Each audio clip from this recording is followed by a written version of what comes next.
यक्ष और युधिष्ठिर। आज हम यक्ष और युधिष्ठिर के बीच जो संवाद हुआ है उसे जानेंगे। यह अध्यात्म, दर्शन और धर्म से जुड़े प्रश्न ही नहीं, यह हमारी जिंदगी से जुड़े भी प्रश्न हैं। पांडव अपने 13 वर्षीय वनवास के दौरान वन में विचरण कर रहे थे। एक बार प्यास बुझाने के लिए पानी की तलाश के पानी का प्रबंध करने को सहदेव को कहा गया। उन्हें पास में एक जलाशय दिखा जिससे पानी लेने वे वहां पहुंचे। जलाशय के स्वामी अदृश्य यक्ष ने सहदेव को रोकते हुए पहले कुछ प्रश्नों का उत्तर देने की शर्त रखी। सहदेव उस शर्त और यक्ष को अनदेखा कर जलाशय से पानी लेने लगे। तब यक्ष ने सहदेव को निर्जीव कर दिया। सहदेव के न लौटने पर नकुल, अर्जुन और फिर भीम ने पानी लाने की जिम्मेदारी उठाई। वे उसी जलाशय पर पहुंचे और यक्ष की शर्तों की अवज्ञा करने के कारण निर्जीव हो गए। अंत में चिंतातुर युधिष्ठिर स्वयं उस जलाशय पर पहुंचे। अदृश्य यक्ष ने प्रकट होकर उन्हें आगाह किया और अपने प्रश्नों के उत्तर देने के लिए कहा। युधिष्ठिर ने धैर्य दिखाया। उन्होंने न केवल यक्ष के सभी प्रश्न ध्यानपूर्वक सुने, अपितु उनका तर्कपूर्ण उत्तर भी दिया, जिसे सुनकर यक्ष संतुष्ट हो गया। जानते हैं प्रश्न? यक्ष: कौन हूँ मैं? युधिष्ठिर: तुम न यह शरीर हो, न इंद्रिय, न मन, न बुद्धि। तुम शुद्ध चेतना हो, वो चेतना जो सर्व साक्षी है। व्यक्ति को खुद को सवाल पूछना चाहिए कि मैं कौन हूँ? क्या शरीर हो जो मृत्यु समय नष्ट हो जाएगा? क्या आँख, नाक, कान आदि पांचों इंद्रिय हूँ जो शरीर के साथ ही नष्ट हो जाएगी? तब क्या मैं मन हूँ या बुद्धि हूँ, अर्थात मैं जो सोचता हूँ या सोच रहा हूँ, क्या वह हूँ? जब गहरी सुस्पुष्टि आती है तो यह भी बंद होने जैसा हो जाता है, तब मैं क्या हूँ? व्यक्ति खुद खुद आंख बंद करके इस पर बोध करे तो समझ में आएगा कि मैं शुद्ध आत्मा, चेतना और सर्व साक्षी हूँ। ऐसा एक बार आंख बंद करने से नहीं होगा। यक्ष: जीवन का उद्देश्य क्या है? युधिष्ठिर: जीवन का उद्देश्य उसी चेतना को जानना है जो जन्म और मरण के बंधन से मुक्त है। उसे जानना ही मोक्ष है। महर्षि पतंजलि ने मोक्ष तक पहुंचने के लिए 7 सीढ़ियां बता रखी है: यम, नियम, आसन, प्राणायाम, प्रत्याहार, धारणा और ध्यान। ध्यान के बाद समाधि या मोक्ष स्वतः ही प्राप्त होता है। यक्ष: जन्म का कारण क्या है? युधिष्ठिर: अतृप्त वासनाएं। कामनाएं और कर्म फल ही जन्म का कारण है। वासनाएं और कामनाएं अनंत होती है। जब तक रहेगी तब तक कर्म बंधन होता रहेगा और उसका फल भी मिलता रहेगा। इस चक्र को तोड़ने वाला ही जितेंद्रिय कहलाता है। यक्ष: जन्म और मरण के बंधन से मुक्त कौन है?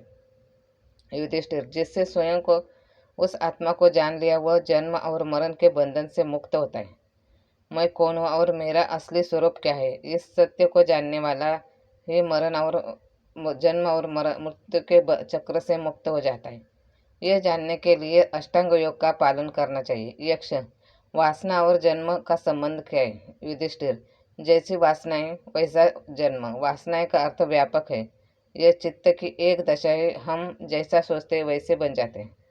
यक्ष: संसार में दुख क्यों है? युधिष्ठिर: संसार के दुखों का कारण लालच, स्वार्थ और भय है। लालच का कोई अंत नहीं, स्वार्थ का कोई मित्र नहीं और भयभीत व्यक्ति का कोई जीवन नहीं। भय से ही सभी तरह के मानसिक विकारों का जन्म होता है। कई दफे लालच मौत का कारण भी बन जाता है। लालच को बुरी बला कहा गया है। लालची व्यक्ति का लालच बढ़ता ही जाता है और वह अपने लालच के कारण ही दुखी रहता है। स्वार्थी के मन में ईर्ष्या प्रधान गुण होता है। यक्ष: तो फिर ईश्वर ने दुख की रचना क्यों की? युधिष्ठिर: ईश्वर ने संसार की रचना की और मनुष्य ने अपने विचार और कर्म से दुख और सुख की रचना की। मनुष्य जैसा सोचता है वैसा ही बन जाता है। नकारात्मकता स्वतः ही आती है, लेकिन सकारात्मक विचारों को लाना पड़ता है। इसलिए वह बुरे विचार सोचकर बुरे कर्मों से फंसता रहता है। बुरे कर्मों को परिणाम भी बुरा ही होता है। यक्ष: क्या ईश्वर कौन है? युधिष्ठिर: कारण के बिना कार्य नहीं। यह संसार उस कार्य के अस्तित्व का प्रमाण है। तुम हो इसलिए वह भी है। उस महान कारण को ही अध्यात्म में ईश्वर कहा गया है। यह जगत या संसार इस बात का सबूत है कि ईश्वर है। उसके होने के बगैर यह हो नहीं सकता। जैसे शरीर के होने के सबूत है, आत्मा है या तुम हो, स्त्री हो, पुरुष हो, शरीर की भावना है। जिस तरह जल, हवा और आत्मा का कोई आकार प्रकार नहीं होता, लेकिन उन्हें जिस भी पात्र में समाहित किया जाता है वह वैसे ही हो जाते हैं। यक्ष: ईश्वर स्वरूप क्या है? युधिष्ठिर: वह सत, चित आनंद है। वह निराकार ही सभी रूपों में अपने आप को स्वयं को व्यक्त करता है।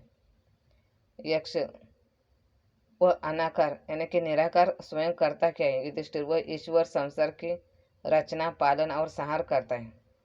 यक्ष भाग्य क्या है? युधिष्ठिर हर क्रिया, हर कार्य का एक परिणाम है।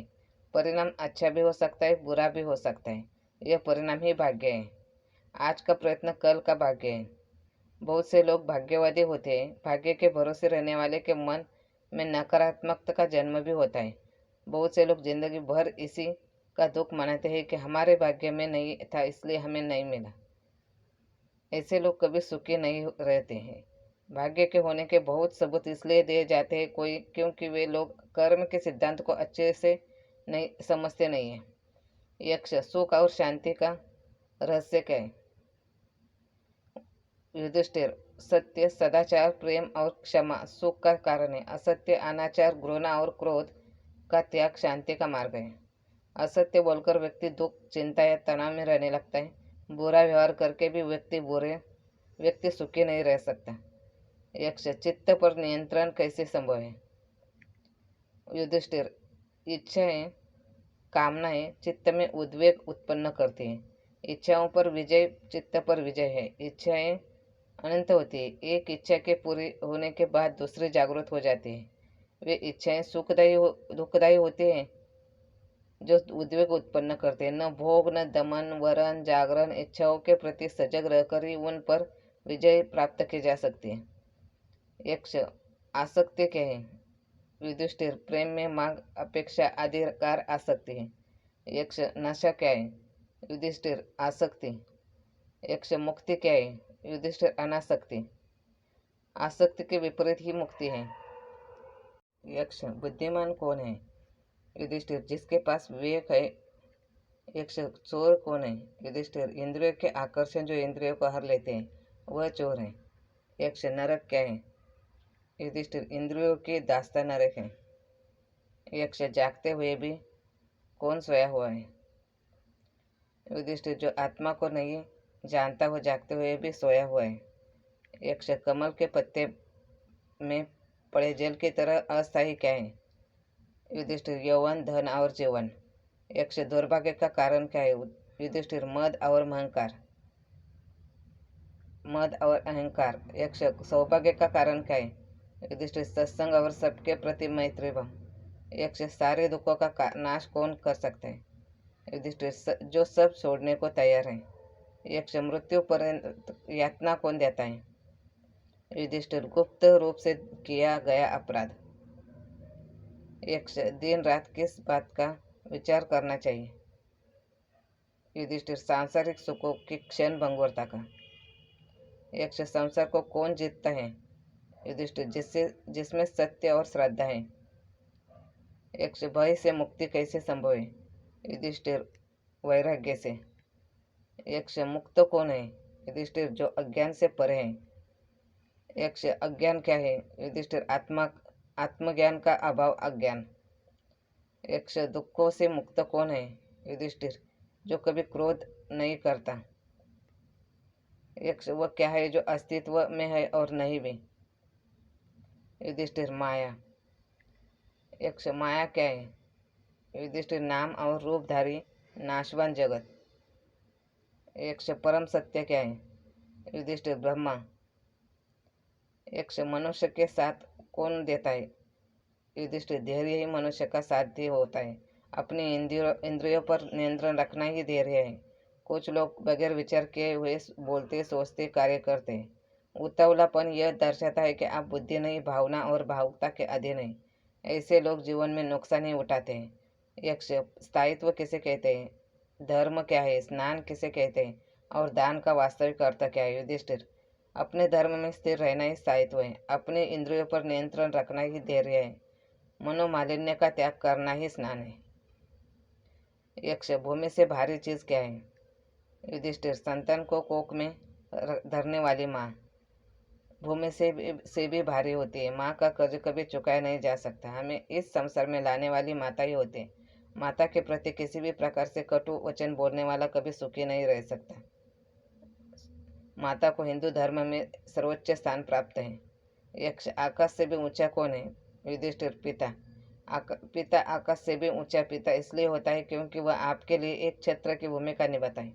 उसकी देखरेख और उसके होने का एहसास से ही आप खिलते हैं। यक्ष हवा से भी तेज चलने वाला कौन है? युधिष्ठिर मन की गति निरंतर जारी है। इसकी गति को समझा पाना मुश्किल है। हमारा मन भी यहाँ बैठे बैठे संपूर्ण धरती का एक क्षण में चक्कर लगा सकता है। मानव मन में 24 घंटे में लगभग 60,000 विचार आते हैं, इसलिए मन को चंचल कहा है। यक्ष घास से भी तुच्छ चीज क्या है? युधिष्ठिर चिंता। यक्ष बाहर जाने वाले साथी कौन होता है? युधिष्ठिर विद्या। घर में रहने वाले साथी कौन रहता है? युधिष्ठिर पत्नी। यक्ष मरणासन्न वृद्ध का मित्र कौन होता है? युधिष्ठिर दान, क्योंकि वही मृत्यु के बाद अकेले चलने वाले जीत के साथ साथ चलता है। यक्ष किसके छूट जाने पर मनुष्य सर्वप्रिय बनता है? युधिष्ठिर अहम भाव के छूट जाने पर मनुष्य सर्वप्रिय बनता है। युधिष्ठिर के सारे प्रश्न के उत्तर सही दिए। अंत में यक्ष बोला, युधिष्ठिर मैं तुम्हारे एक भाई को जीवित करूंगा। तब युधिष्ठिर ने अपने छोटे भाई नकुल को जिंदा करने के लिए कहा, लेकिन यक्ष हैरान था। उसने कहा, तुमने भीम और अर्जुन जैसे वीरों को जिंदा करने के बारे में क्यों नहीं सोचा? युधिष्ठिर बोले, मनुष्य की रक्षा धर्म से होती है। मेरे पिता की 2 पत्नियां थी, माता कुंती का एक पुत्र, मैं तो बचाऊं। मैं चाहता हूँ कि माता माद्री का भी एक पुत्र जीवित रहे। यक्ष उत्तर सुनकर काफी खुश हुए और महाभारत की जीत का वरदान देकर वह अपने धाम लौट गए। धन्यवाद।